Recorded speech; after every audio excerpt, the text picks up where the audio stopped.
నేను టైలరింగ్ నేర్చుకున్నా మేడం. నా కాళ్ళ మీద నేను బతున్నాను. అప్పటి వరకు అమ్మ వాళ్ళ ఇంట్లో ఉన్నా. ఇక నాకు బతికే సోమైతే నాకు నేనేదో నా పిల్లలకి పెంచుకుంటా అనేసి అప్పుడు నాకు పని దొరికింది మేడం. ఇంకా పని చేసుకుంటున్నా కదా, ఇదే పని నా భర్త దగ్గర చేసుకుంటా. ఇక్కడ రమ్మంటే వస్తలేడు. ఆ మధ్య మధ్యలో నేను వెళ్తూనే ఉన్నా మేడం, నాకు నా భర్త కావాలని. నేను మధ్య మధ్యలో టచ్ చేస్తూనే ఉన్నా, కానీ ఏ రోజు వాళ్ళు రాలేదు. నాకు కోడలు కావాలని రాలే, నా భార్య పిల్లలు కావాలని రాలేదు. ఇంకా సరే నాకు పని దొరికింది, ఇదే పని అక్కడ చేసుకుంటా, భర్త దగ్గర ఉంటే విలువ ఉంటుంది అనేసి నేను మళ్ళీ వెళ్ళిన మేడం. వీళ్ళు రాలేదు. నేను ఒక్కదాన్నే ఒక రోజు ముందెళ్ళి నేను అత్తమ్మ నేను ఇట్లా వస్తా, నేను ఇదే పని ఇక్కడ చేసుకుంటా ఉంటా అనేసి రూమ్ చూసుకున్నా మేడం. పోయి సరే ఒప్పుకున్నారు వాళ్ళు కూడా, ఉండమ్మా మరి మంచిగా ఉండు అని ఆయనతో మాట్లాడినా. ఆయన అప్పటికి ఆటో బాగానే మంచిగా నడుపుతున్నాడు మేడం. ఇప్పుడు మంచిగా నడుపుతూనే ఉన్నాడు. ఇక మన దగ్గరికి రాలేదు. ఇక చేసి అమ్మకి చెల్లెలకే పెడుతున్నారు. ఇక వాళ్ళిద్దరికే సాతున్నాడు. ఇక పిల్లలు మర్చిపోయిండు. ఇట్లా 3 నెలలు 4 నెలలు ఉన్నా. అయితే పోయిన నెలకే నా కొడుకు యాక్సిడెంట్ అయింది. అయితే రోడ్డు మీద ఆడుకుంటుంటే బండి గుద్దేసి వెళ్ళిపోయింది. కార్లని గుద్దేసి వెళ్ళిపోతే ఇంకేంటనే ఇంకా చాలా తలకి తాకింది, మేజర్ అయింది మేడం. ఇంకేంటనే హాస్పిటల్కి తీసుకెళ్తాను ఇట్లా రాలే మేడం. 2 అమ్మ కొడుకులు ఇంట్లోనే ఉన్నారు. వెళ్ళిపోతే ఇంకా అప్పుడు తలకి తాకిందమ్మా, సిటీ స్కానింగ్ అవి చేయించాలి, మాట్లాడతలేడు బాబు, వెంటనే వామిటింగ్ అయింది కాబట్టి ప్రాబ్లం అవుతుంది, మైండ్కి ఎఫెక్ట్ అవుతుంది అని చెప్పింది డాక్టర్. ఇంకొచ్చి వెంటనే ట్రీట్మెంట్ చేయించిన మేడం. ఇంకా అప్పుడు ఒకరోజు వస్తే ఇట్లా అబ్జర్వేషన్లో పెట్టాలంటూ 24 hours, మీరు డబ్బులు లేవు అని అంటే పెట్టుకో మాకేంటి అన్నారు మేడం ఇద్దరు. ఇంకా సరే మీకు తప్పకుండా నాకనే తప్పదు కదా, సరే అనేసి నేను పెట్టుకున్నా మేడం. పెట్టుకున్న తర్వాతకి ఇక బాబు ఇంకా మంచిగా అయ్యిండు. అయిన తర్వాతకి మళ్ళీ ఆ రూమ్లోకి వెళ్ళి కాల్ చేయించింది మేడం. అమ్మ వాళ్ళకి యాక్సిడెంట్ అయింది. అప్పుడు వేరే రూమ్లోకి వెళ్ళినప్పుడు యాక్సిడెంట్ అయినప్పుడు నేను 4 రోజులు అమ్మ వాళ్ళ దగ్గర ఉండిపోయినా మేడం. వీళ్ళకి చాలా మేజర్ యాక్సిడెంట్ అయింది మేడం.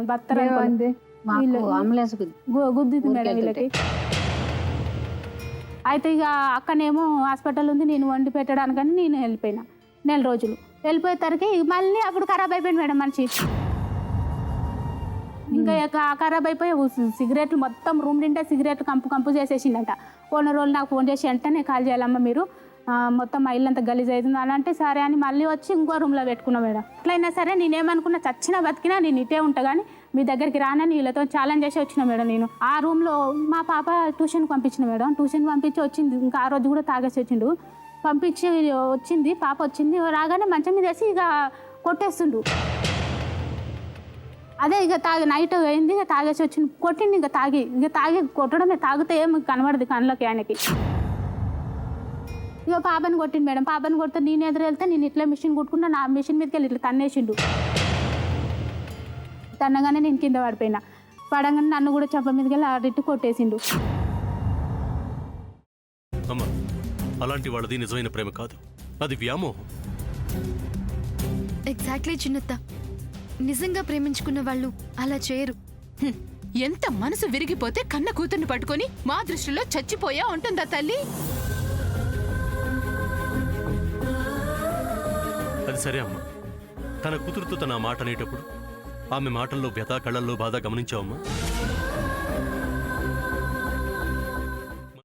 పెద్దబాబుకు బర్త్డే విషెస్ చెప్పు కూడా వెళ్ళాం కదా.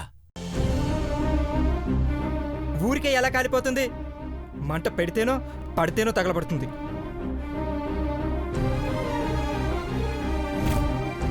కరెక్ట్ చిన్నబాబు, నీకొచ్చినట్టే నాకు డౌట్ వచ్చింది. పార్వతే షర్టును తగలబెట్టిందనుకుంటా.